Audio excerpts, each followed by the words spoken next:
Como si fuera mi último día, voy a vivir en la vida, amando sincero, mostrando a los míos cuánto los quiero. Como si fuera mi último día, voy a luchar por mis sueños, viviendo sin miedo y a cada minuto vivirlo intenso. No voy a esperar hasta mañana si el presente lo tengo. Como si no hubiese tiempo, me quedara un momento. Puedo estar que te amo, que estoy contento, que te tengo. Como si tu alegría depende de mí. Voy a darlo todo por ti y voy a hacer de ese día el mejor que pueda vivir. Como si fuera mi última chance para mirarte de nuevo. Haré del momento el más importante de tu recuerdo. En el estrés de la vida se nos escapan detalles. De luego más adelante lamentamos olvidarse. Y a veces hace difícil o imposible recuperarse. Como si no hubiese tiempo, me quedara un momento.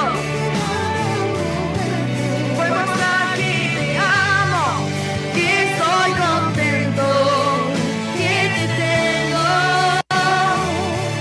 Como si tu alegría depende de mí.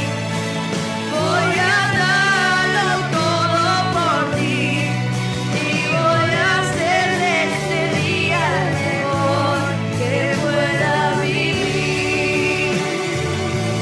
Disfruta todo aquello que Dios me brindó, mis amigos, familia y amor. Y voy a hacer de este día el mejor que pueda vivir. Y voy a hacer de este día el mejor que pueda vivir.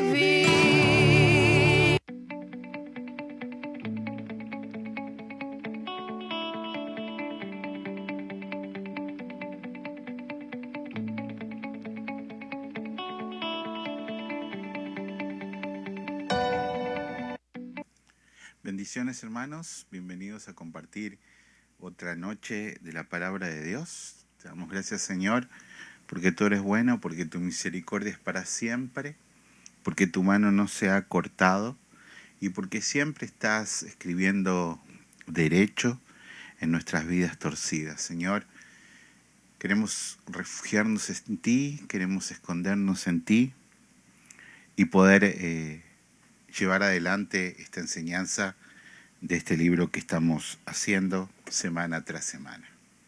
El tema de esta noche es la administración comienza en casa.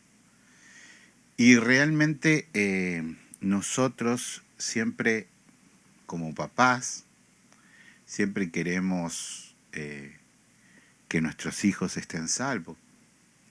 Pero realmente, a medida que nosotros vamos aprendiendo de la palabra de Dios, sobre todo dos temas muy importantes: la salvación por gracia y la elección de Dios. Entonces, cuando nosotros vamos aprendiendo la base fundamental de la doctrina bíblica es estar bien agarrado en estas dos importantes temas, que es la salvación y la elección. Y de ahí deriva toda la teología para poder nosotros unirnos al plan perfecto de Dios. Si nosotros evidentemente erramos en la salvación, la teología de la salvación, y erramos en la teología de la elección, muy posiblemente no, definitivamente haremos una teología por fuera de lo que la Biblia ha enseñado desde el principio y nos convertimos en una religión. Eso continuamente pasa y ha pasado y seguirá pasando. El problema de poder convertirnos en una religión que defienda puntos de vista humanos, pero que no defienda de ninguna manera la palabra de Dios. Eso ha traído a la historia de la humanidad muchos problemas. Y en este tema no es distinto. En este tema sucede lo mismo. Entonces, hay un texto en Josué 24:15 en donde la gente lo ha desvirtuado y nosotros, para empezar a ver el tema de esta noche del libro, que comienza en casa la evangelización, pero no quiere decir que los de casa sean salvos. ¿Entienden? No quiere decir que si usted es salvo, sus hijos sean salvos. No quiere decir que si usted es salvo, su esposa sea salva, sus padres sean salvos. Entonces, en ese caminar de la vida cristiana, nosotros tenemos que ir aprendiendo esto que es muy importante.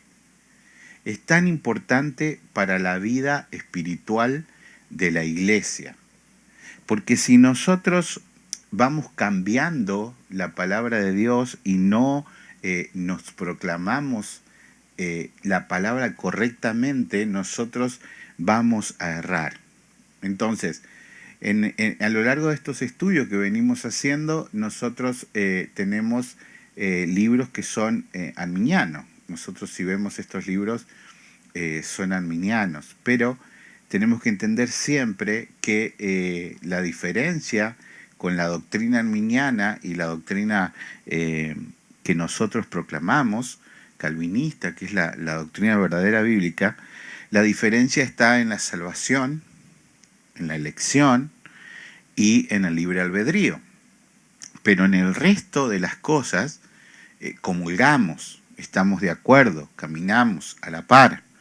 Entonces, ¿qué es lo que pasa? Libros de doctrina calvinista es muy difícil encontrar para poder evangelizar, porque la iglesia calvinista tiene un modelo de tratar los temas, y es que todos los temas los da el pastor o los da un líder que ha estudiado. Entonces no hay mucho material para poder trabajar como son estos libros. Ahora, nosotros cuando trabajamos en estos libros tenemos que ser como los cristianos de Berea. Las cosas que no están correctamente tenemos que corregirlas. Y eso siempre lo debemos hacer así a la luz de la Biblia. Entonces, antes de ir al libro, yo quería hacer hincapié en esto, que se ha hecho una doctrina de Josué 24:15, en donde, y después de otro texto que mañana voy a tocar, que es salvo tú y tu casa. Entonces, nosotros de un texto no podemos hacer una doctrina. Nosotros siempre tenemos que hacer agarrarnos de todo el contexto de la Biblia. Entonces, si vemos Josué 24:15, dice, y si mal, vamos a ir juntos a Josué 24:15, dice así, y si mal os pareciere servir a Jehová, escoge hoy a quién servirás, sea a los dioses a quienes sirvieron vuestros padres cuando estuvieron al otro lado del río, o a los dioses de los amorreos en cuya tierra habitas, pero yo y mi casa serviremos a Jehová.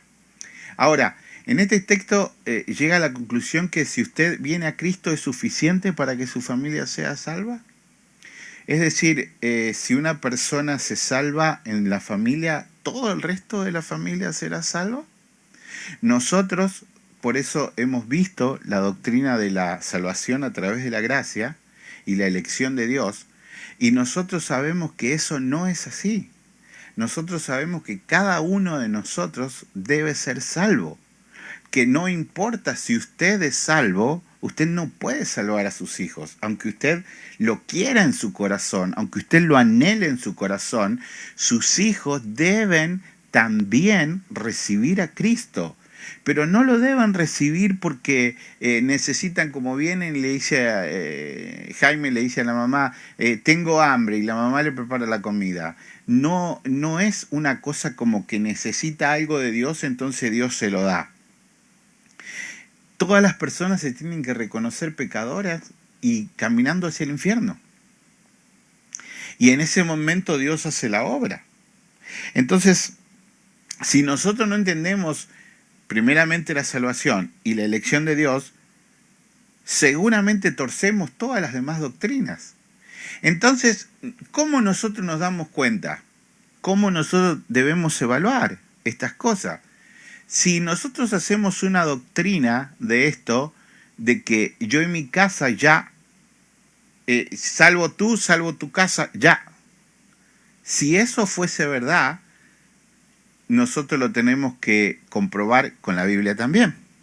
Mañana vamos a ver el otro texto de Hechos, pero hoy solamente quiero empezar, antes de ir al libro, con Josué, el que acabo de leer. Pero nosotros hagamos un recorrido rápido por la Biblia. Si nosotros vemos a Adán y Eva, ¿quiénes estuvieron más cerca de Dios con una intimidad tremenda? ¿Qué otro ser humano caminó con Dios así de esa manera? Si usted me puede decir, Enoc caminó con Dios, pero de esa manera que bajaba a Dios todos los días a caminar con ellos, absolutamente nadie. Sin embargo, sus hijos fueron los primeros que cometieron asesinato. Se mataron entre hermanos. Imagínense, se mataron entre hermanos. Un hermano mata a otro hermano. Y esto lo vemos rápidamente en la Biblia. Si nosotros vemos la historia de Noé, dice que halló gracia y hace el arca y se salvan, pero enseguida apenas se bajan del arca, sus hijos ¿qué hacen? Pecan. Tremendamente pecadores. Inclusive desciende Canaán. Desciende Canaán, ¿por qué? Porque violó a su padre. ¿Y qué es lo que pasa con los cananitas? Nosotros lo sabemos. Son los enemigos del pueblo de Dios. Entonces, ¿cómo nosotros podemos decir? Es que Noé no se salvó su casa. Nosotros si vemos a Samuel, un hombre de los más íntegros en la palabra de Dios, Samuel, antes de retirarse de su ministerio, se para delante de la iglesia y le dice, necesito que ustedes digan si alguna vez le fallé en algo, que me muestren si alguna vez le he fallado en algo. Sin embargo, dice la palabra de Dios que sus hijos se torcieron. Entonces, ¿cómo puede ser si salvo yo, salvo mi casa? Son doctrinas que se fueron torciendo dentro de las religiones. Y si nosotros seguimos avanzando en la Biblia y vemos al rey David, el hombre que tenía el corazón de Dios, ¿cómo puede ser que sus hijos se hayan torcido de tal manera que le querían matar a él, que le robaban las esposas a él, que él tenía que defenderse de sus hijos hasta llegar a ver a sus hijos muertos por uno de sus soldados? Realmente la Biblia nos va mostrando cuán equivocado hacemos esta doctrina cuando nosotros creemos que porque nos hemos salvado nosotros ya está todo listo. No. Continúa la batalla más que nunca en nuestra vida. Porque realmente cuando nosotros vemos el video ese de Corre por tu vida, nosotros no entendemos. Nosotros pensamos que es estar en el McDonald's y decir corre por tu vida es porque se te está enfriando el McChicken. Ahora preguntale a un soldado que está en batalla y están cayendo las balas, están cayendo el bombardeo y están llegando a la trinchera los morteros y dicen corre por tu vida. De esa manera nosotros tenemos que entender el plan de Dios, que si no corremos por nuestras vidas nos vamos al infierno. Entonces ese es el corre por tu vida. Y ese corre por tu vida nosotros lo tenemos que estar gritando dentro de la familia continuamente. Porque realmente es difícil, es muy difícil ver que un hijo, un papá, una mamá, una esposa, un esposo se aleja o se pierde de los caminos del Señor. Nosotros tenemos que estar bien en eso, bien relacionados para entender esta doctrina. Si nosotros vemos los reyes de Israel, hermanos, uno a uno dice, hicieron lo malo a los ojos de Dios. Pero ¿cómo? ¿No se salvó su casa? Yo y mi casa eran los que quedaban. No, no se salvó porque hicieron lo malo. No es algo mágico. Todos sabemos que es una elección perfecta de Dios. Y la salvación es a través de la gracia. Y que en ese momento que Dios nos salva, no termina, ahí empieza la batalla. Si no, fácil sería decirle a la abuelita de 90 años, recibimos al Señor, así estamos todos salvos, vos ya no tenés más ninguna tentación, ya no va a caer, está más rápido del velatorio que de la vida, entonces ya no va a tener tanto problema. Y vos recibís a Cristo, toda tu familia va a ser salva. No es así. Pero claro que sí, que nuestro testimonio y nuestro trabajo comienza en casa. Nosotros tenemos que estar bien agarrados de eso. Y nosotros vamos entendiendo, y nosotros mismos lo hablamos dentro de la iglesia naturalmente y sin querer. Naturalmente y sin querer. Nosotros decimos, celebramos nuestro cumpleaños con ustedes, porque ustedes son mi familia. ¿No decimos así? Cuando compartimos algo, sí, son mi familia. Pero ¿quién es la familia? La iglesia. ¿Por qué? Porque gran parte de nuestra familia carnal ya no se quiere juntar con nosotros. Porque nosotros somos cristianos. No quieren nada con nosotros. Entonces cuando nosotros hacemos algo, lo hacemos con la iglesia. Entonces nosotros vamos aprendiendo rápidamente que yo y mi casa serviremos a Jehová. Es la iglesia que es mi casa. Hay una iglesia que es verdadera y una iglesia que es falsa. Y esa es la que alaba a Jehová y la que no alaba a Jehová. Ahora, ¿cómo yo sigo sustentando esta doctrina que quiero enseñarles antes de entrar con el libro? De la boca misma de Jesús. Mateo 10. Vamos a Mateo 10, versículo 34. Entonces, Jesús está hablando. Ahora, el versículo que vamos a ver mañana, antes de empezar la segunda parte, va a ser Hechos, cuando dice, salvo tú, salvo tu casa, con el guardiacárceles. Malinterpretar la Biblia nos hace una religión. Entonces, ¿qué hacemos? Mateo 10, la boca de Jesús. Y Jesús dice así, no penséis que he venido a traer paz en la tierra. No he venido a traer paz, sino espada. Porque he venido para poner en disensión al hombre contra su padre. Miren la claridad. ¿Cómo? A la hija contra su madre. Y a la nuera contra su suegra. Y los enemigos del hombre serán los de su casa. Entonces, ¿cómo nosotros podemos aseverar que salvo tú, salvo tu casa? Si el mismo Señor lo está enseñando, pero claramente a esto. Los mismos enemigos serán los de tu casa. El que ama al padre o madre más que a mí, no es digno de mí. El que ama a hijo o a hija más que a mí, no es digno de mí. Y el que no toma su cruz y sigue en pos de mí, no es digno de mí.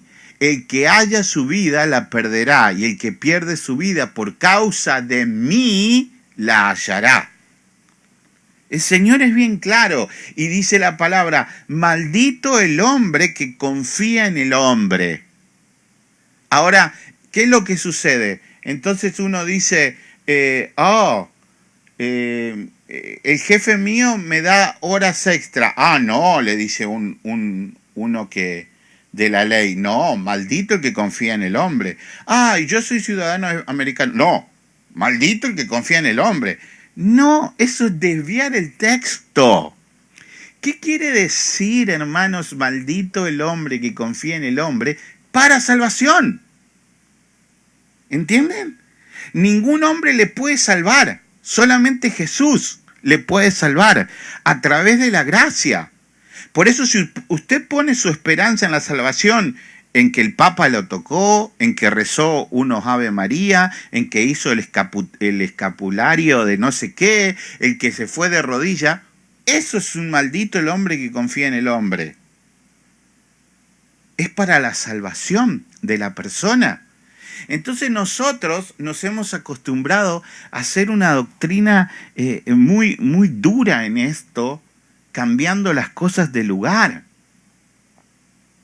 Y eso nos hace, nos pone en enemigos de Dios, porque hacemos una religión de esto. Es la introducción que yo quiero hacer antes de hablar del tema. Pero Claudia, si me podés buscar Juan 4, 28 al 42. Y hermana Ilvea, Mateo 9, del 9 al 13. No sé si David tendrá. Repito, Claudia, Juan 4, del 28 al 42. Hermana Ilvea, Mateo 9, del 9 al 13.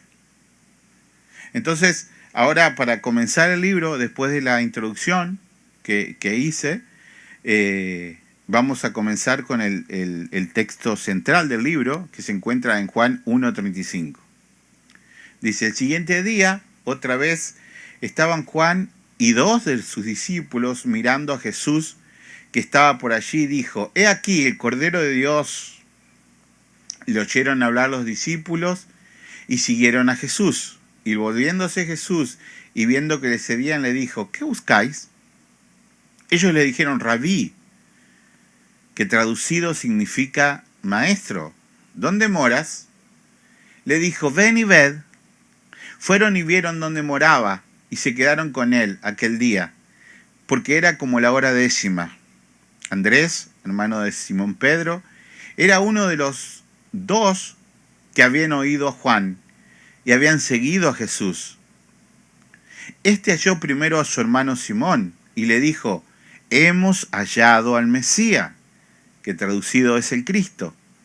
Y le trajo a Jesús, y mirándole Jesús dijo: tú eres Simón, hijo de Jonás. Tú serás llamado Cefa, que quiere decir Pedro. Este es el tema, el texto principal, y sigue, dice: el siguiente día quiso Jesús ir a Galilea, y halló a Felipe, y le dijo: sígueme. Y Felipe era de Betsaida, la ciudad de Andrés y Pedro. Felipe halló a Natanael y le dijo: hemos hallado a aquel que escribió Moisés en la ley, así como los profetas, a Jesús, el hijo de José de Nazaret. Natanael le dijo: ¿de Nazaret puede salir algo bueno? Le dijo Felipe: ven y ve. Las mismas palabras que le dijo Jesús: ven y verás, ven y ve. Entonces, el libro nos va haciendo la introducción, y claramente y lógicamente, naturalmente, porque el Evangelio no es aparte de, el Evangelio no es fuera de, el Evangelio es parte de nuestra vida. Es decir, nosotros no dejamos de ser humanos cuando comenzamos a ver todo lo del Evangelio. Entonces, obviamente, en todos los aspectos de nuestra vida, en todos, nosotros con los primeros que compartimos las cosas son con nuestros familiares. Pero eso es lo más normal del mundo. Si usted cualquier cosa buena o cualquier cosa mala, cualquier cosa alegre o cualquier cosa triste que usted esté pasando, con el primero que lo va a compartir, ¿con quién va a ser? Con su familia. Eso es lo más normal que puede pasar en el hombre. Entonces, el Evangelio pasa lo mismo. Si usted, miren hermano, si usted, por ejemplo, recibe los papeles de los Estados Unidos, ¿a quién usted le da los papeles? ¿Va a la esquina y dice, a ver, ¿alguno está sin papeles que le pueda dar los papeles? No, se los da a su familia, ¿verdad? Si usted dice, bueno, me voy a ir de vacaciones, ¿con quién se va de vacaciones? Con su familia. Si usted dice, mi favorito restaurante es tal, seguramente sus más cercanos también tendrán ese restaurante favorito. Si usted va a una iglesia, su familia va a ir a esa iglesia también. O sea, es algo natural que primero nosotros llevemos a Cristo a nuestra familia. Pero tenemos que sacarnos esa idea de la cabeza de que si yo soy cristiano, el resto de mi familia va a ser cristiano porque sí. No. Nosotros vamos a tener que pelear la buena batalla sabiendo que nadie es profeta en su tierra. Que es bien duro. Hermanos. Es bien duro con nuestros hijos. Yo puse para empezar un tema que cantamos con Jesús cuando estaba chiquito y estaba viendo varios videos. Para comenzar. Y toda nuestra vida, acá en los Estados Unidos, nos la hemos pasado, ¿saben qué? Manejando para la iglesia. Siempre nos quedó la iglesia lejos. Dios lo quiso así. Íbamos a Easton, después nos íbamos hasta Owensville, después nos íbamos hasta Rockville, ahora nos vamos hasta Lahan, y siempre nos hemos pasado y nuestros hijos se han criado arriba del carro yendo para la iglesia. Ahora, ¿yo puedo decir que son salvos por eso? No, necesitan ser rotos por Cristo. Recuerden que la palabra dice, es mejor caer sobre la piedra que la piedra caiga sobre ti. Cada corazón necesita caer sobre la roca, rendirse ante la roca. Es tan necesario eso, sea tu hijo, sea mi hijo, sea quien sea. No nos hace. Por eso, muchas veces, y yo lo he hecho, he cometido el error de ponerle cargas innecesarias a nuestros hijos. No, ellos, más que carga, ellos necesitan tener un encuentro personal con Cristo para que cuando hagan las cosas para Dios no lo hagan como carga, sino que lo hagan por necesidad tremenda. O lo hago o me muero. Así tenemos que buscar a Dios, como el siervo clama por las aguas. ¿Por qué grita el siervo? Porque se está muriendo de sed. Yo venía manejando hace unos días, luego Meli veo un ciervo que estaba gritando a la orilla del camino y lo miro hacia los ojos y veo que tenía un tiro o un flechazo y estaba sangrando, gritando, muriéndose. Estaba el animal, grande, hermoso era. Y estaba clamando porque se le estaba yendo la vida.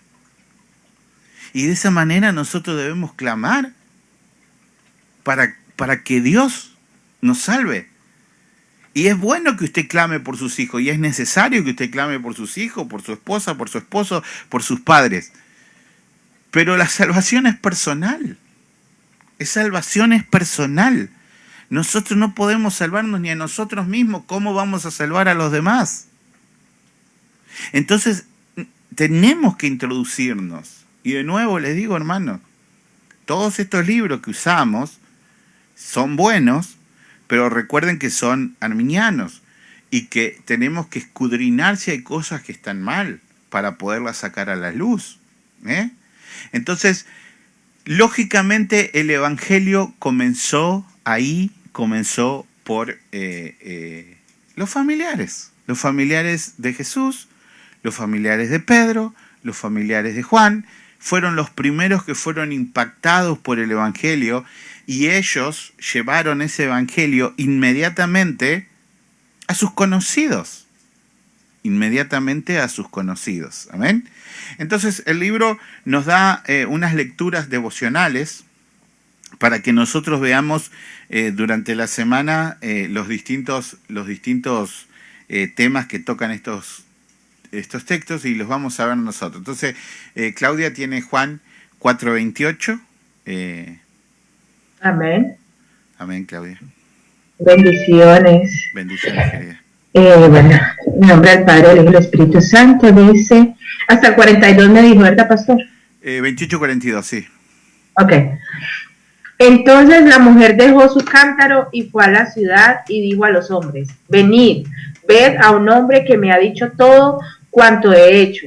¿No será este el Cristo? Entonces salieron de la ciudad y vinieron a él. Entre tanto los discípulos le rogaban diciendo, Rabí, come. Él les dijo, yo tengo una comida que comer que vosotros no sabéis. Entonces los discípulos decían unos a otros, ¿le habrá traído a alguien de comer? Jesús le dijo, mi comida es que haga la voluntad del que me envió y que acabe su obra. ¿No decís vosotros, aún falta 4 meses para que llegue la siega?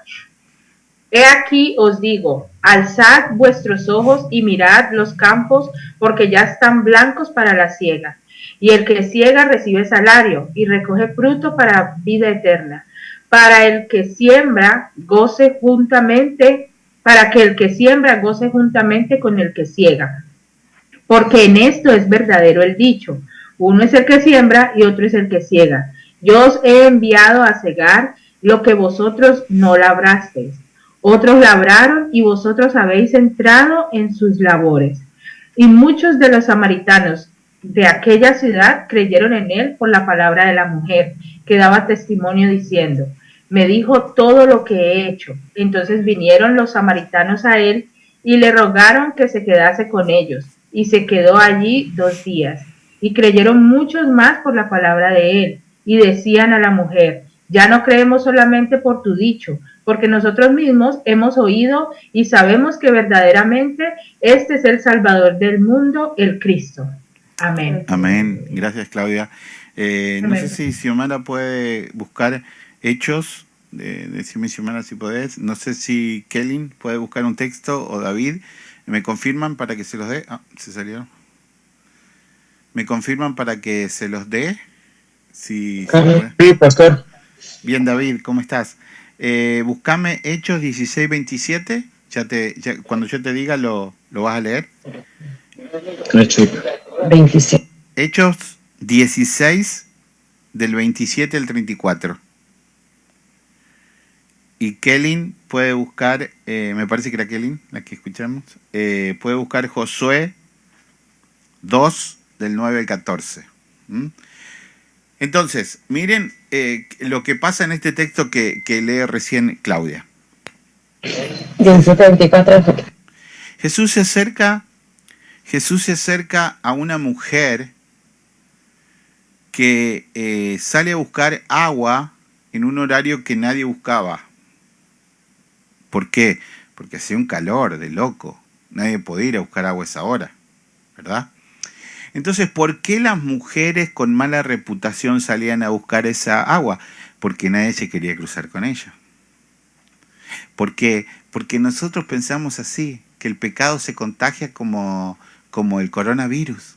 Ay, si me junto con esta se me va a pegar. No, nosotros lo tenemos adentro, es lo que sale de nuestro corazón. Entonces viene Cristo y como Él sabe todas las cosas, Cristo, fíjense, está 10 minutos con la samaritana y la samaritana entiende en esos 10 minutos más de lo que habían entendido los apóstoles, que hacía años que estaban con Él. Que el Espíritu Santo es maravilloso. Pero ¿cómo los apóstoles? Los apóstoles se ¿le habrán traído de comer? No, mi trabajo es hacer la voluntad del Padre. ¿Qué será el trabajo? ¿Tendrá otro trabajo? ¿Tendrá part-time Jesús que no lo conocemos? No entendían. Los apóstoles hasta el último día se estaban peleando cuál era el más grande. Y la samaritana lo entendió en 5 segundos. ¿Qué hizo? Salió a evangelizar. Inmediatamente salió a evangelizar porque había recibido a Cristo. Y dice que muchos se convirtieron. Entonces dijeron, ¿dónde está? ¿Dónde está? Y Jesús descendió y ya muchos más se convirtieron porque escucharon a Jesús. Y si nosotros lo pensamos por un minuto, ¿cómo? ¿Cómo, hermanos? Si los que estaban viviendo con él todavía seguían en su... Y son los apóstoles, y son los que iban a seguir el legado. Es que a veces unos somos más duros que otros. Y los que nos creemos que somos la Coca-Cola somos bastante duritos. Y viene un hermano nuevo y en poco tiempo el Señor le revela mucho más de lo que nosotros hemos visto en mucho tiempo. Porque es el Espíritu Santo. Pero ¿qué es lo que sucede? Nosotros no tenemos que competir con nuestro hermano. Porque si Dios quiere hacer, ¿por qué Jesús, después de venir, buscar Él a cada uno de sus apóstoles, Él los seleccionó a cada uno, ¿por qué después tuvo que elegir a Pablo y no lo eligió antes? Y decirle no, porque este me va a ser tan útil, porque Él es así, es Dios y es soberano y lo quiere hacer así. Nosotros no tenemos que tener esa pelea con Dios. Dios lo quiere así, así lo hace, Él es soberano. Amén. Entonces, hermana Ilvea, Mateo 9, del 9 al 13. Si quieren hablar, pueden hablar también.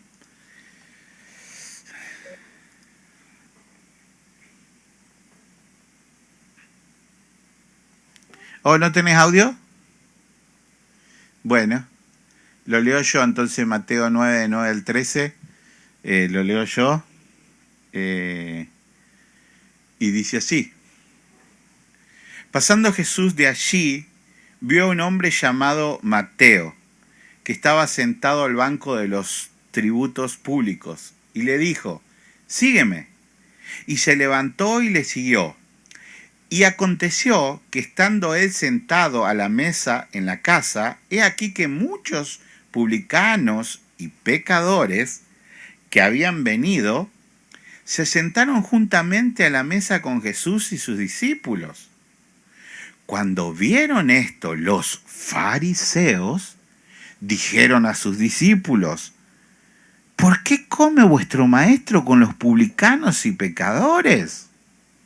Al oír esto, Jesús les dijo, los sanos no tienen necesidad de médicos, sino los enfermos. Id pues y aprended lo que significa misericordia quiero y no sacrificio. Porque no he venido a llamar a los justos, sino a los pecadores al arrepentimiento. Es un texto maravilloso del Señor. Es la religión del mundo. Hermanos, la representación de los fariseos es el sistema religioso del mundo, que se ve sin pecado y ve el pecado en los demás. Nosotros, cada uno de nosotros que sabemos lo malo que somos, que sabemos que si no fuese por su gracia y por su amor, nosotros no tendríamos oportunidad, nosotros no calificamos para nada. Es Dios quien nos calificó a nosotros. Entonces, cuando nosotros entendemos eso, nosotros no podemos pensar que un hermano no puede venir a Cristo, que un amigo que se le presenta el Evangelio no puede venir, porque ese obstáculo lo pone en nuestra mente. Entonces nuestra mente cuando sale afuera dice, ¿a este qué le voy a dar un tratado? Si mirá cómo está. Y mirá si Cristo hubiese pensado así de nosotros. Mirá si Cristo hubiese pensado así de nosotros. Miren si Cristo hubiese pensado así de la humanidad, que no valíamos nada. Porque dice que nos compró a gran precio. A gran precio, pero si no valíamos, Si no valíamos, ¿por qué se pagó un gran precio? Porque era la obediencia al Padre. Entonces no había plan B. Satisfacer la obediencia al Padre implicaba el costo. Y ese era el gran costo. No nosotros. Entonces nosotros siempre tenemos que tener esa apertura, inclusive para nuestra familia que nos ha hecho mal. Todas las dolencias que hay en nuestras vidas de familiares que nos han hecho mal, hermanos.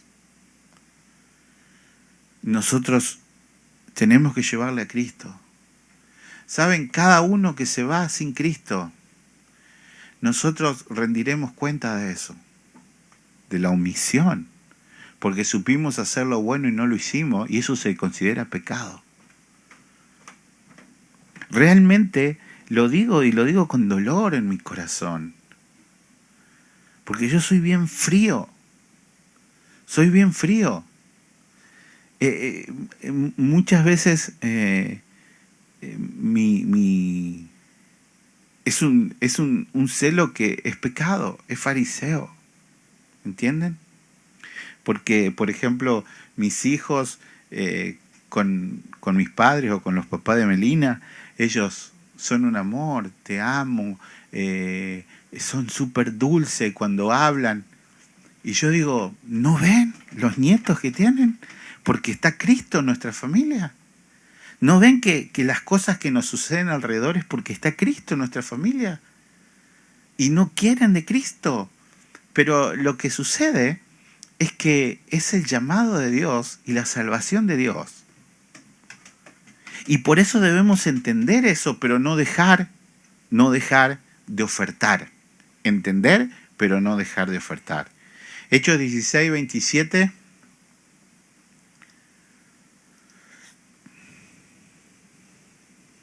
Tenía hermano David, creo. Hechos 16, 27 al 34.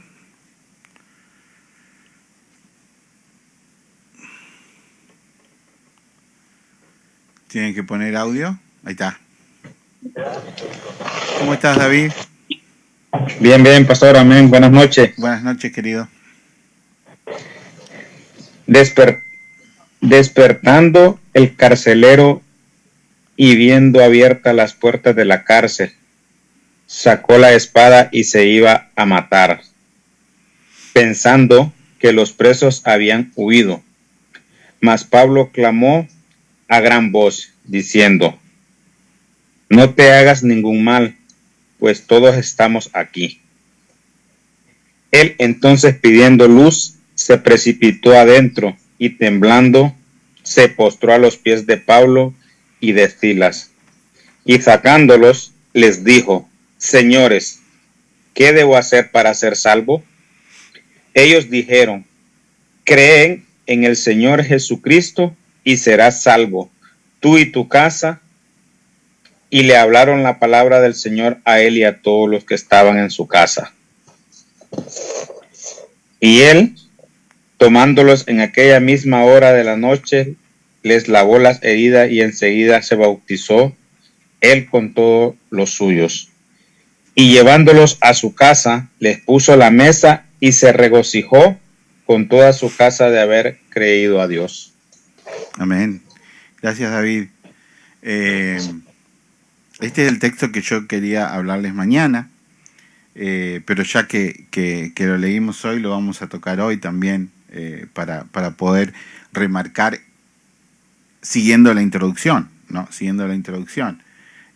No sé si hermano Gerardo me puede leer, buscar, y yo te digo cuando lo lees,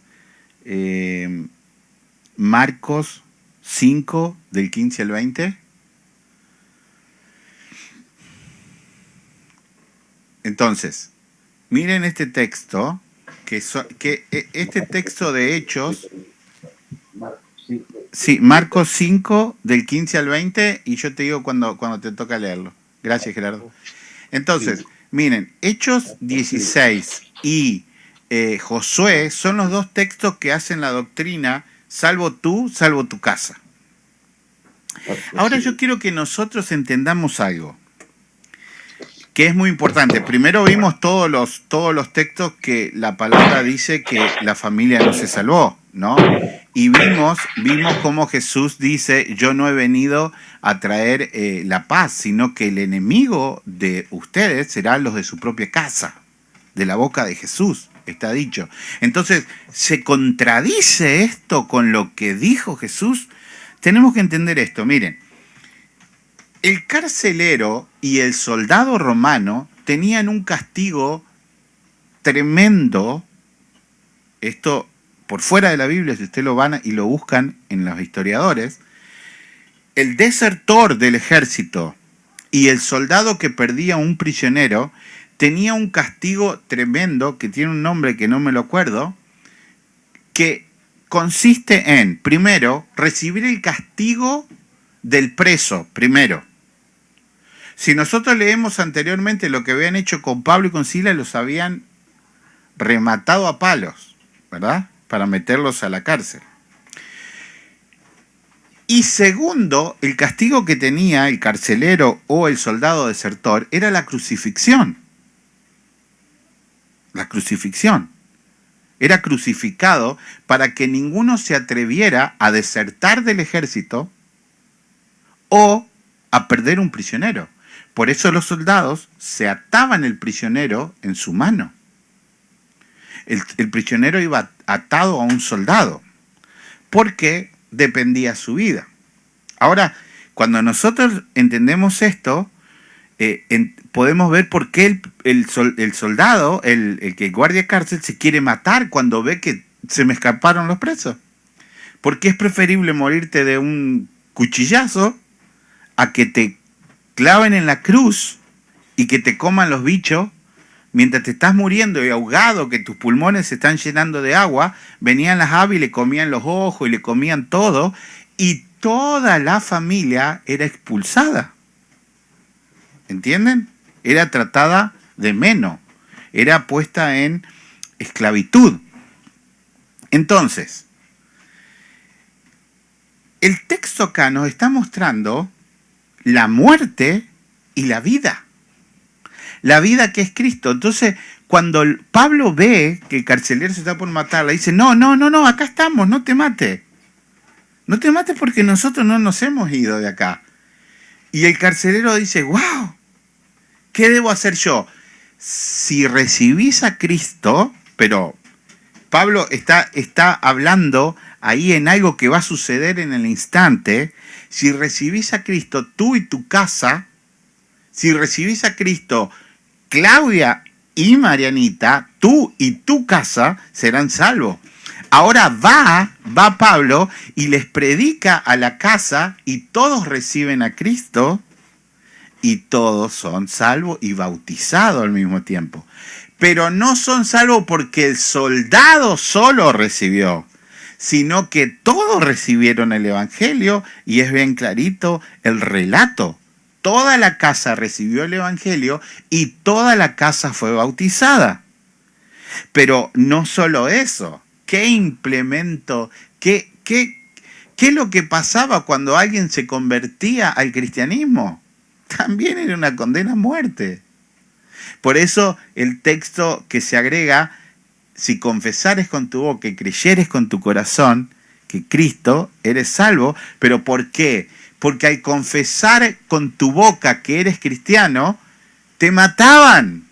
¿Entienden? Venía el soldado romano y golpeaba la puerta. ¿Hay cristianos acá? Sí, hay cristianos. Ok, acá está el César. Si ustedes dicen que su Dios es el César, son libres. Y si ustedes dicen que Cristo es su Dios, son condenados. Eso es confesar. Eso es confesar con tu boca. Eso es confesar. Porque es una decisión de vida o muerte. Entonces, ¿qué es lo que pasa? Al sacar de contexto estos textos, nosotros podemos decir, no, yo recibí a Cristo, así que yo tengo la promesa que mi casa será salva completa. Nosotros no podemos hacerle decir eso a Cristo, porque la salvación siempre es personal. Otra vez, Yo no puedo salvarme a mí mismo y no, mucho menos puedo salvar a alguien. Mucho menos puedo salvar a alguien. Yo no puedo tomar la decisión de bautizar a alguien que no ha creído antes, porque el bautismo es un símbolo de alguien que ha creído. Y todo eso se nos ha venido enseñando y nosotros lo hemos aprendido como normal. Y dentro de las iglesias cristianas, estos textos, así. Pero lo más lindo que cuando dicen eso, a los 5 minutos dicen, ah, no, pero cuidado, porque si usted peleó con su esposa y se muere esta noche sin reconciliar, perdió la salvación. ¿Pero en qué quedamos? Si dice que yo y mi casa seré salvo y hacen una prédica de 1 hora de eso y después dice, no, pero si usted comió 4 tamales, la gula lo lleva al infierno. Entonces, ¿pero cómo? ¿Cómo puede ser? No tiene sentido hacer esas doctrinas así. Por eso, el Evangelio empieza por casa y debe ser nuestra casa la prioridad evangelizando, pero sin hacerle decir a la Biblia que garantiza que serán salvos. Toda esta casa será salva. No, será salva si vienen a Cristo. Si se convierten a Cristo, serán salvas. Si no vienen, no serán salvos. Entonces, hermana Kelly, Josué. Amén. Bendiciones. Josué 2:9. Sí, 2:9 al 14. Sé que Jehová os ha dado esta tierra, porque el temor de vosotros ha caído sobre nosotros, y todos los moradores del país ya han desmayado por causa de vosotros. Porque hemos oído que Jehová hizo secar las aguas del Mar Rojo delante de vosotros cuando salisteis de Egipto, y lo que habéis hecho a los 2 reyes de los amorreos que estaban al otro lado del Jordán, a Sehón y a Og, a los cuales habéis destruido. Oyendo esto, ha desmayado nuestro corazón, ni ha quedado más aliento en hombre alguno por causa de vosotros. Porque Jehová vuestro Dios es Dios, arriba en los cielos y abajo en la tierra. Os ruego pues ahora que me juréis por Jehová, que como he hecho misericordia con vosotros, así la haréis vosotros con la casa de mi padre, de lo cual me daréis una señal segura, y que salvaréis la vida a mi padre y a mi madre, a mis hermanos y hermanas, y a todo lo que es suyo, y que libraréis nuestras vidas de la muerte. Ellos le respondieron, nuestra vida responderá por la nuestra, por la vuestra, si no denunciareis este asunto nuestro, y cuando Jehová nos haya dado la tierra, nosotros haremos contigo misericordia y verdad. Amén. Gracias, hermana Kelly. Otro texto en donde se está pidiendo la misericordia para venir a la salvación. Amén. Gerardo, ¿tiene Marcos 5, del 15 al 20? Bendiciones. Bendiciones, Gerardo. Buenas noches. Gracias. Vienen a Jesús y ven al que había sido atormentado del demonio y que había tenido la legión, sentado vestido y en su juicio cabal, y tuvieron miedo. Y les contaron los que le habían visto cómo le habían acontecido al que había tenido el demonio, lo de los cerdos. Y comenzaron a rogarle que se fueran de sus contornos. Al entrar él en la barca, el que había estado endemoniado le rogaba que le dejase estar con él. Mas Jesús no le permitió, sino que le dijo, vete a tu casa, a los tuyos, y cuéntale cuán grande cosa el Señor ha hecho conmigo y como ha tenido misericordia de ti. Y se fue y comenzó a publicar en Decápolis cuán grande cosa había hecho Jesús con él, y todos se maravillaban. Gracias, hermano Gerardo. Estos son los 5 textos que pone para el libro para que uno repase durante la semana. Este texto es maravilloso. Hay un hombre que está endemoniado, que vivía en los cementerios y que realmente era como si viéramos estas películas de los zombies, ¿verdad? Que andaba así como los zombies, que no sé el nombre porque no veo mucho, pero hay mucha figura de eso. Y ahora quiero que ustedes entiendan la persona que es salva y la persona que no es salva.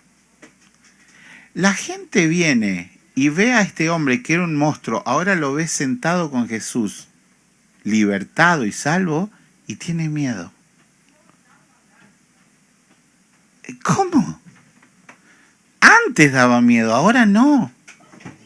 Y tiene miedo. Pero miren, hermanos, si usted pone la cera al sol, se derrite. Y si usted pone el barro al sol, se endurece. Pero el sol no varía. Lo que variaron son los materiales. Así es la palabra de Dios en nuestro corazón. O nos derrite o nos endurece. O nos derretimos por su amor y su misericordia, o nos endurecemos y hacemos como esta gente que ve el milagro, pero no quiere nada con Dios. ¡Andate! ¡Andate, no queremos nada! Sin embargo, el endemoniado le rogaba que se quedara, que lo dejara ir con él. Y Jesús le dice, es más beneficioso que vayas y le lleves a los de tu familia lo que yo hice en tu vida para que ellos conozcan de mí, a que te quedes conmigo. Y el hombre no lo discutió. Se fue no solo a su familia, sino a 10 ciudades a evangelizar. Decápolis. Decápolis quiere decir 10 ciudades. Realmente, ese es el mensaje de esta noche, ¿no? ¿Cómo yo recibo algo tan importante para mi vida y no lo comparto con nadie? Por eso este año de la palabra y este año de la reproducción, y comienza por casa. Y miren, hermanos, yo me gozo que esté David y que estén sus hijos, porque son nuevos con nosotros en la iglesia, los niños también. Nosotros tenemos a nuestros niños desde siempre, pero tenemos que tener paciencia con ellos. Tenemos que tener amor con ellos. Este mundo es cruel lo que está pasando. Este mundo es cruel. Y nosotros no tenemos que bajar la guardia en continuamente marcar cosas bíblicas sobre nuestra familia y sobre nuestras vidas. ¿Por qué? Porque ellos necesitan recibir a Cristo. Necesitan ser procesados por Cristo. No es porque son nuestros hijos, no es porque nuestra esposa, nuestro esposo, necesitan ser procesados por Cristo. Entonces, la introducción del libro. Después de recibir a Jesús como Señor y Salvador, experimentar un nuevo nacimiento, compartir a otro del inmenso amor de Dios, es el privilegio más grande que un creyente puede disfrutar. Y es uno de los deberes más elementales de la vida cristiana. Jesús encargó a la iglesia la gran comisión, ir por todo el mundo, predicar el evangelio a toda criatura. No obstante, la primera pregunta que puede surgir es: ¿quién debo ir primero para hablar del Señor? En primer lugar, hay que empezar en casa. Al hombre a quien Jesús liberó de los demonios y le dio una vida totalmente nueva, también lo mandó: vete a tu casa, a los tuyos, y cuenta cuán grandes cosas el Señor ha hecho contigo y cómo he tenido misericordia de ti. es lo que acaba de leer hermano Gerardo, ¿verdad? Segundo, empiece con su propia experiencia, al mejor método y el más recomendable para todos creyentes es participar de su propio testimonio. La primera evangelizadora del Nuevo Testamento fue la samaritana. Bueno, yo les dije al principio que nosotros tenemos que, por más que el libro esté bueno, tenemos que escudriñar. El testimonio nuestro es muy importante, pero el único que cambia el corazón es la palabra de Dios. Yo conozco tantísimos evangelistas que andan saltando de iglesia en iglesia costando su propio testimonio, 3 millones de veces. Claro, y como hacen un show de 3 días, la gente le gusta eso. No, es que yo estaba preso y allá me estaban por fusilar y en ese momento la bala no salió del cañón y se me apareció un ángel y cuando el ángel se apareció me dijo, vos vas a andar por todo el mundo predicando, y caí a sus pies y entonces vi los cielos abiertos y el Señor me decía, veo prosperidad sobre tu vida y todo lo que les predique van a estar. Entonces la gente, amén, gloria a Dios, gloria a Dios. Nosotros... Así un ángel se le aparezca, hermano, no podemos hacer una teología de eso. ¿Qué sabemos si lo que vio se había tomado unos vinos?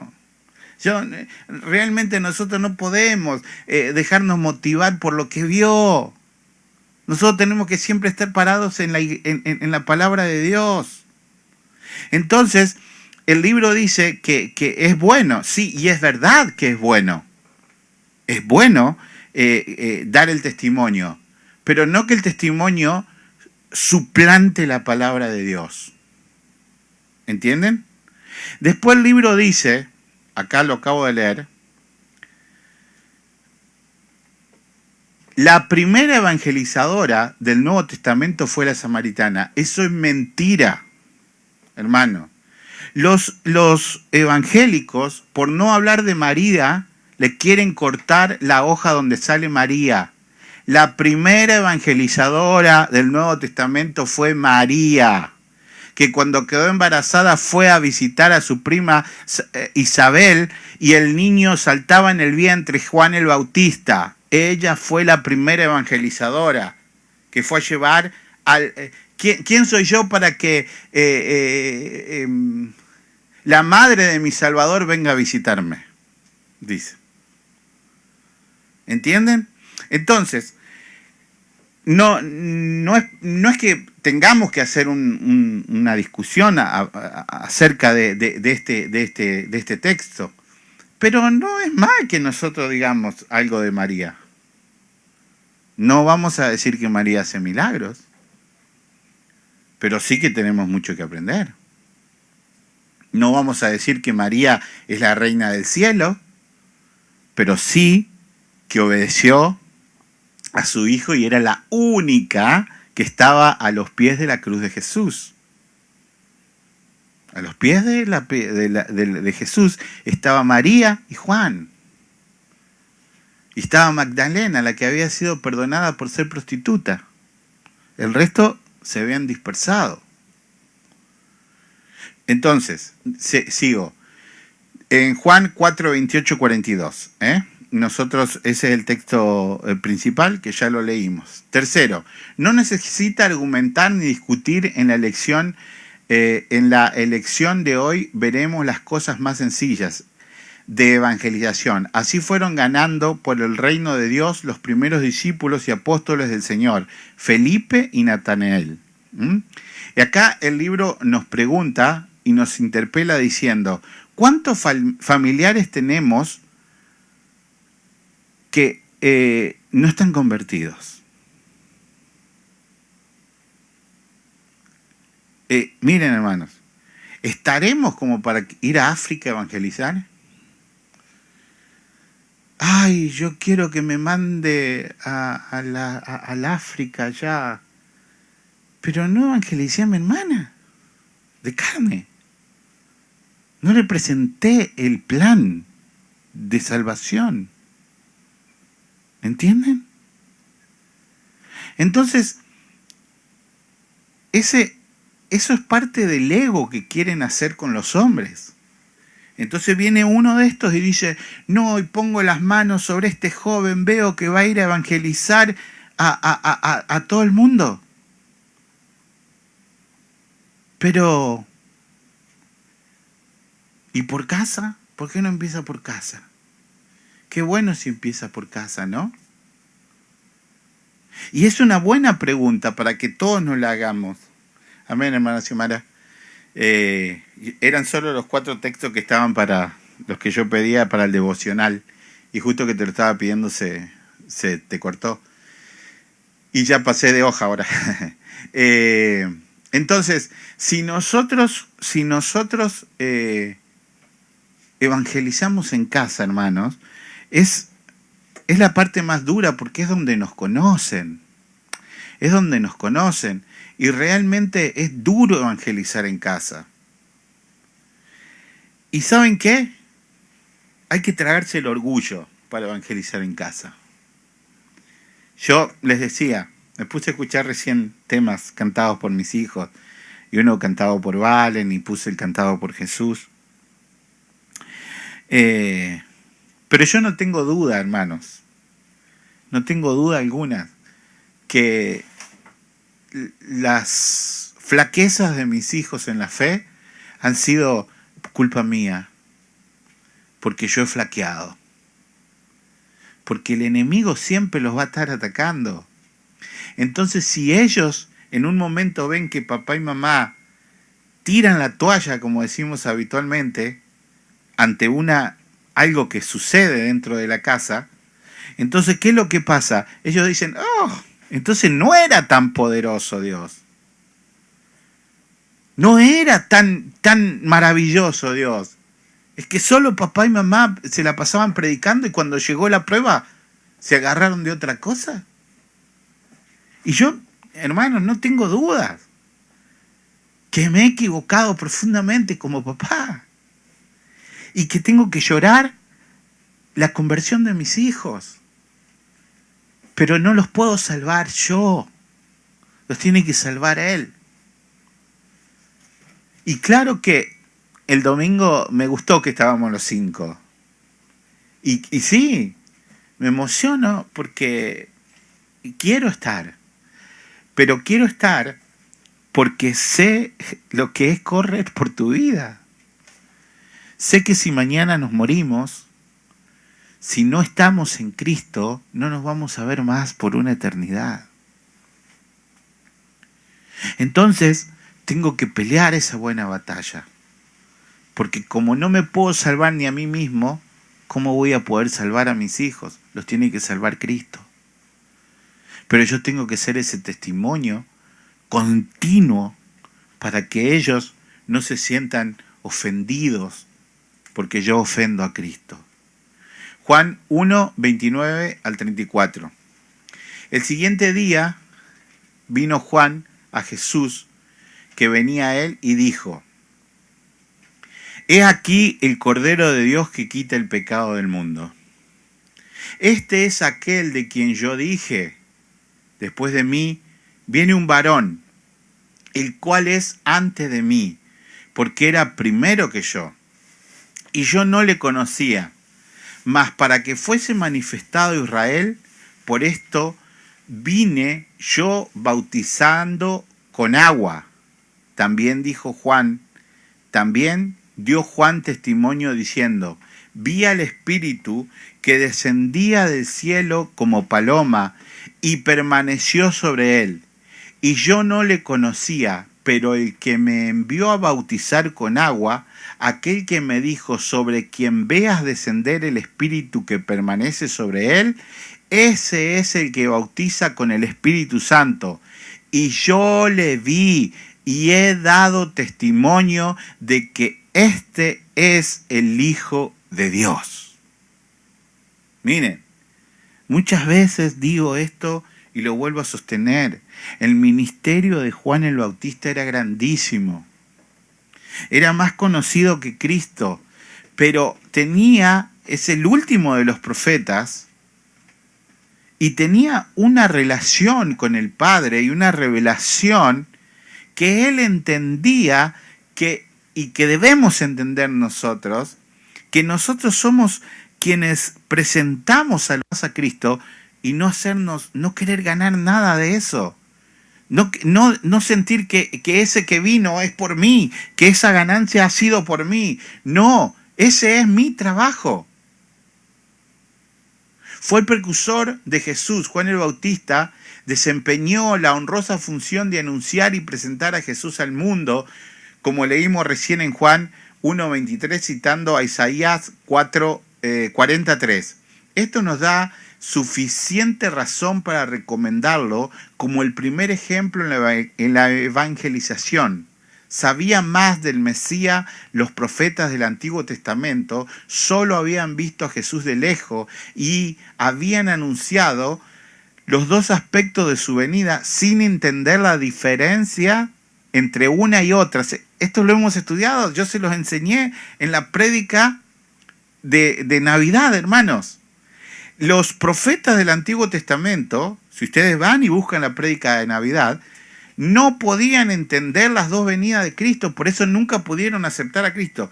Y el mismo Juan el Bautista en un momento tiene esa duda. Vayan y pregúntenle si es el que ha de venir o tenemos que esperar a otro. Miren la importancia de la revelación que tenía Juan. Entonces, otro anunció, entonces, ¿qué es lo que había pasado? Dice, la diferencia que había entre uno y otro de ellos. Por ejemplo, habían anunciado la función del Mesías como cordero llevado al matadero. Esto está en Isaías 53:7. Lo vimos. Otro anunció el esplendor de su venida diciendo: a vosotros os nacerá el sol de justicia y en sus alas traerá la salvación. Esto está en Malaquías 4:2. Pero Juan el Bautista, el último profeta del Antiguo Testamento y el primero del Nuevo, Dios le dio el privilegio de presentar personalmente en el proceso del ministerio público de redención a Cristo Jesús, el Cordero de Dios que quita el pecado del mundo. Miren, Juan predijo su muerte redentora. Otros títulos y nombres hablan de la dignidad del Hijo de Dios y de la majestad divina como el Mesías prometido, el león de la tribu de Judá, el Hijo del Hombre, el Hijo de David y otros. Pero hablar de él como el Cordero de Dios es orientar el pensamiento hacia la clase de muerte que el Salvador habría de sufrir a fin de coronar triunfalmente su misión expiatoria. No había nada romántico ni social en la presentación como el Cordero, pues la sola mención de dicho título hacía pensar a la muerte sacrificial. No obstante, para la evangelización del pecador es necesario empezar por establecer las bases del plan de redención. Para poder evangelizar, debemos presentar el plan de redención. Ahora ordené 5.000 flyers, 3 modelos diferentes, bien hermosos esos flyers. Y hay que presentar el modelo de redención. No hay otra manera para que haya salvación. Vamos a ver 1 de Pedro 2:21. Dice, pues, para esto fuisteis llamados, porque también Cristo padeció por nosotros, dejándonos ejemplo para que sigáis sus pisadas. Fue el primer evangelizador Juan el Bautista. Habló de la eficacia de su muerte al decir que quita el pecado del mundo. Dio por sentado su eternidad al decir que es antes de mí porque era primero que yo. Admitió haber sido enviado a bautizar en agua para que Jesús fuese manifestado. Lo identificó como el ungido o Mesías al describir el descenso del Espíritu Santo sobre Jesús como paloma. Y eso lo podemos ver en Juan, en nuestro texto, 1:33. Y en Mateo 3:16 y 17. Dice así, Mateo 3:16 y 17. Y Jesús, después que fue bautizado, subió luego del agua, y he aquí los cielos le fueron abiertos, y vio al Espíritu de Dios que descendía como paloma, y venía sobre él. Y hubo una voz de los cielos que decía: este es mi Hijo amado, a quien tengo complacencia. Estableció la divinidad de Jesucristo como dijo: este es el Hijo de Dios. Si queremos evangelizar a otros, tenemos que estar seguros y fundar nuestro mensaje en estos 5 puntos del Evangelio. Amén. Los primeros en aceptar su testimonio fueron los discípulos.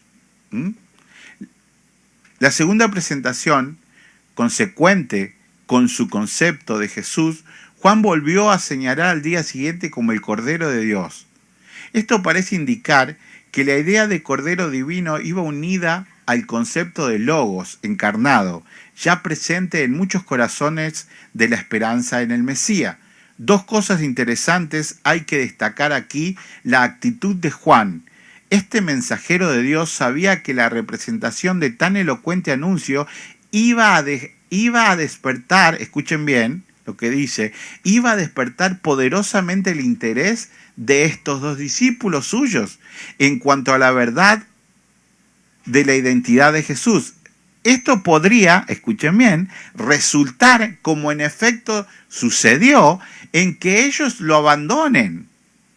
A ver, cuando Jesús le dice: este es el Cordero y a este tienen que seguir, Jesús sabía que sus discípulos lo iban a... Juan sabía que sus discípulos lo iban a abandonar a él, a Juan, para seguir ¿a quién? A Cristo.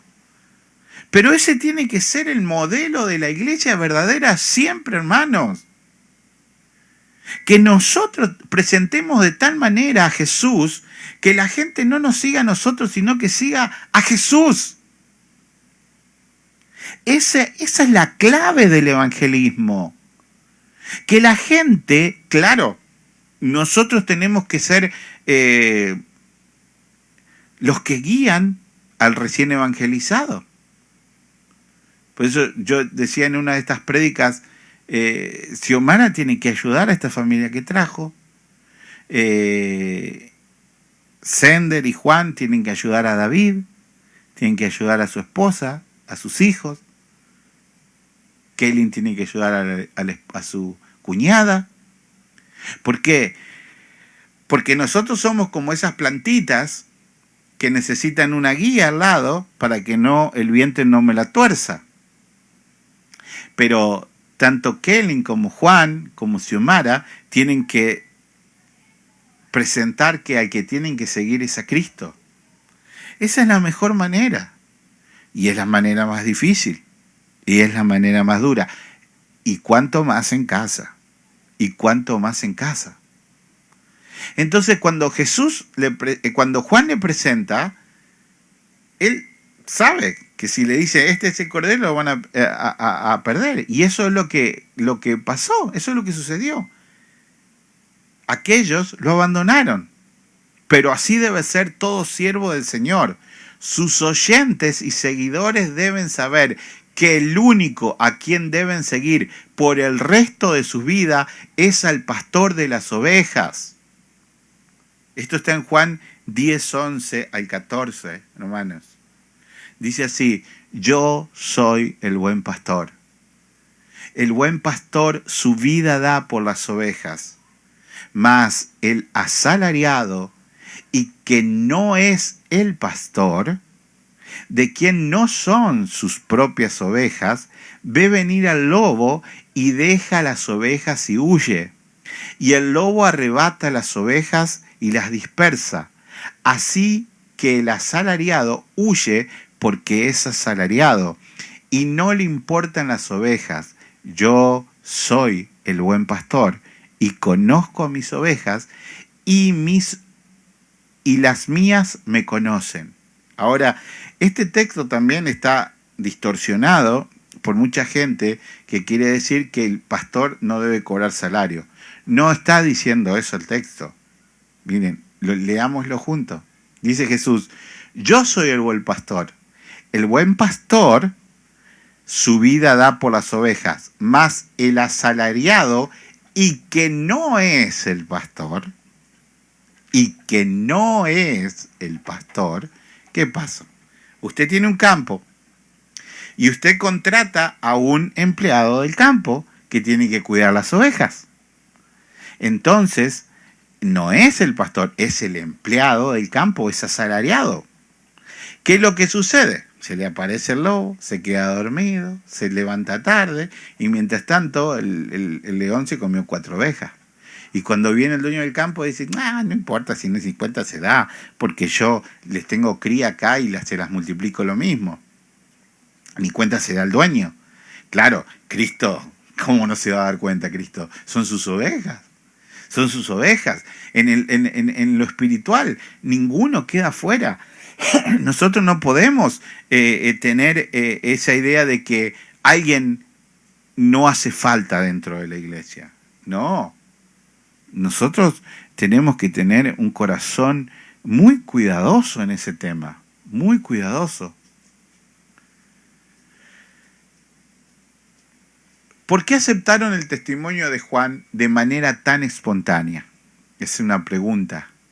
No cabe duda de que su disposición al creer y obedecerle se debió a que tenían absoluta confianza en el testimonio de su maestro.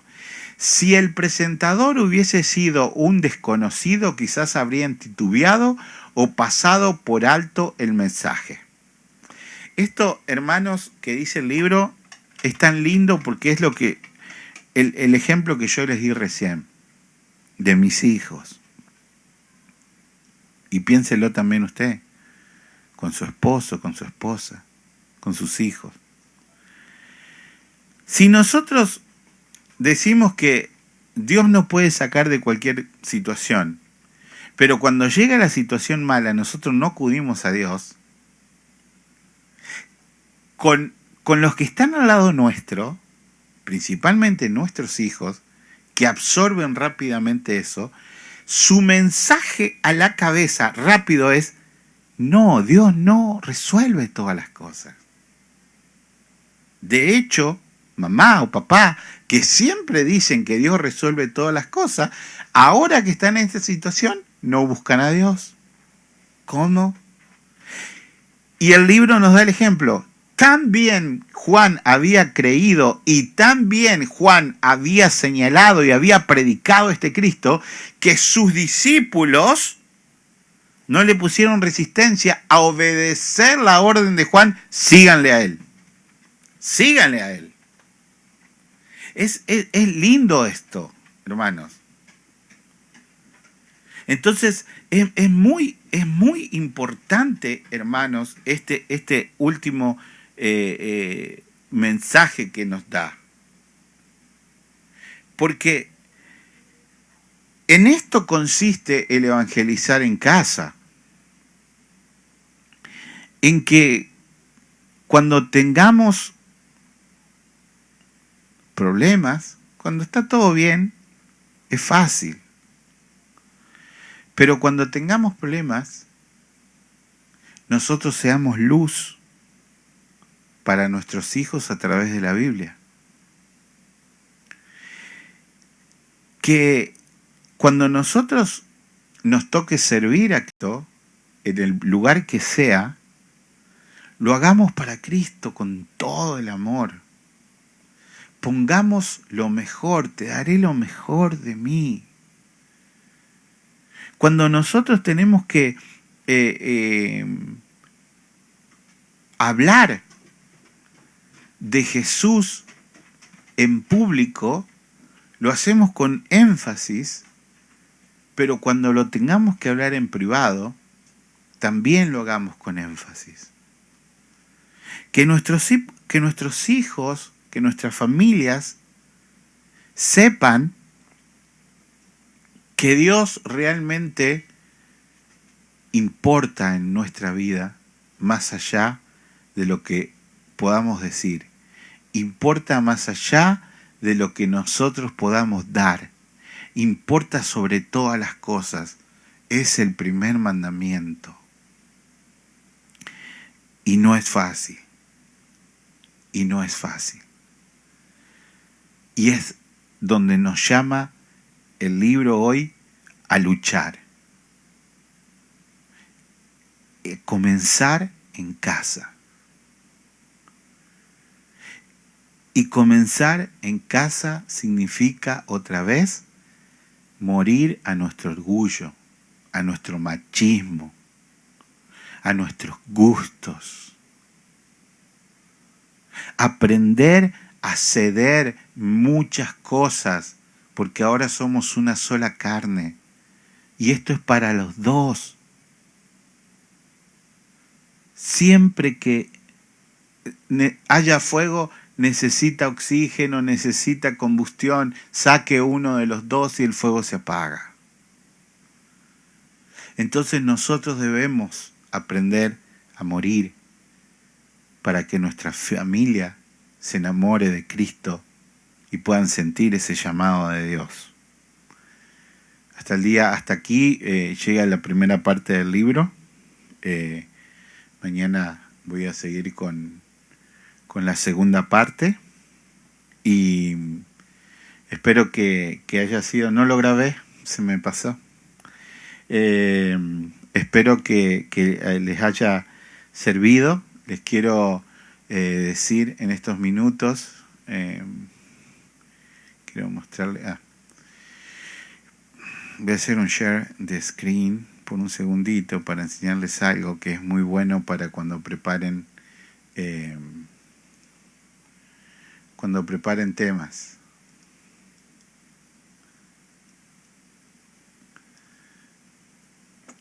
Si usted, hermanos, agarra el Word, yo por ejemplo el libro, cuando estudio, cuando hago las prédicas, yo lo paso todo acá. ¿Ven? Está todo acá. Todo el libro, todo mi estudio bíblico, todo el libro. Yo no estoy usando el libro, estoy usando, pero es calcado lo que dice el libro, lo pasé ahí. Entonces, ¿qué es lo que pasa? ¿Cómo lo hago? Porque es mucho que hay que escribir y copiar los textos, ¿verdad? Entonces, el Word en la computadora, todos tiene esta función que es el micrófono.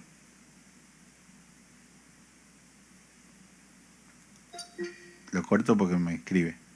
Cuando usted aprieta el micrófono y usted habla, él les empieza a escribir. Les voy a mostrar. Acá. Entonces, miren. Dios ha sido tan maravilloso con nosotros que a partir de nuestra vida mala, Él hizo caminos buenos en nosotros. ¿Ven?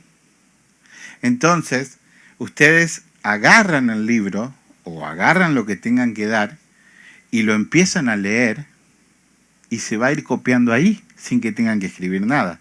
Y cuando paren, se va a parar. Y si se equivocan, lo borran, vienen acá y dicen, no, esto no era, y lo borran, ¿verdad? Entonces, les va a ayudar mucho. ¿Por qué? Porque al leerlo antes, ustedes van a aprender mucho más de lo que está diciendo el libro. Y eso les va a servir también